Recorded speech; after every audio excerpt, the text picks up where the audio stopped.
ایک गांव में दो इंसान रहते थे। एक अच्छा इंसान जिसका नाम हामिद था और चंद बुरे इंसान जो इसकी नेकी से हमेशा जलते थे। ये गांव छोटा मगर खूबसूरत था, जहां हरे भरे खेत, मट्टी की खुशबू और सादगी भरी जिंदगी हर सुबह को खुशगवार बनाती थी। दास्ताने नेकी और बदी। हामिद एक बहुत ही नरम दिल, मददगार और शरीफ इंसान था। वो हर एक के दुख दर्द में शरीक होता, बीमारों को दवाई पहुंचाता, बूढ़ों के लिए लकड़ियां काटता और बच्चों को मुफ्त पढ़ाता।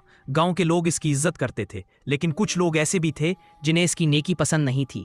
उनमें से 3 आदमी, कलीम, फहद और रशीद, खास तौर पर हामिद से हसद रखते थे। उन्हें ये बात खटकती की कि सब लोग हामिद की तारीफ करते हैं मगर उनकी नहीं।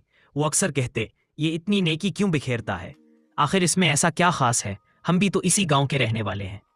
एक दिन इन तीनों ने फैसला किया कि हामिद को बदनाम किया जाए ताकि गांव वाले उसकी इज्जत करना छोड़ दें। उन्होंने एक चाल चली। रात गए उन्होंने गांव के कुएं के पास कुछ पत्थर फेंके और अगली सुबह झूठा इल्जाम लगा दिया कि हामिद ने कुएं को खराब करने की कोशिश की है। गांव वाले हैरान रह गए क्योंकि हामिद ऐसा इंसान नहीं था, मगर इल्जाम संगीन था। सब लोग हामिद की तरफ देखने लगे। हामिद ने खामोशी से कहा, अगर मैंने कुछ गलत किया हो तो मैं सजा के लिए तैयार हूं, लेकिन अगर मैं बेकसूर हुआ तो अल्लाह खुद सच को जाहिर करेगा। गांव के बुजुर्गों ने मामला जांचने का फैसला किया। उन्होंने कुएं के आसपास के कदमों के निशान देखे। हैरत की बात यह थी कि वहां 3 आदमियों के कदमों के निशान थे, मगर हामिद के नहीं। जब सबकी निगाहें उन तीनों पर पड़ी तो उनके चेहरों की हवा उड़ गई। वो पकड़े गए। बुजुर्गों ने सख्ती से पूछा, तुमने एक बेगुनाह पर झूठा इल्जाम क्यों लगाया?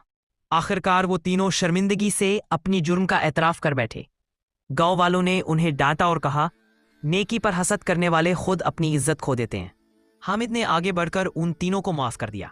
उसने कहा, बुराई का जवाब बुराई से नहीं बल्कि अच्छाई से देना चाहिए।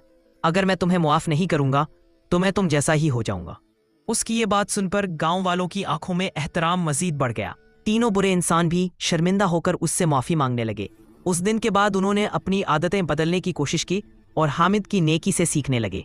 नतीजा वक्त गुजरता गया और गांव में अमन बढ़ता गया। हामिद की नेकी ने बुरे इंसानों के दिल भी बदल दिए। ये कहानी हमें सिखाती है कि सच्चाई कभी छुपती नहीं, नेकी कभी रायगा नहीं जाती और बुराई का अंजाम हमेशा शर्मिंदगी होता है।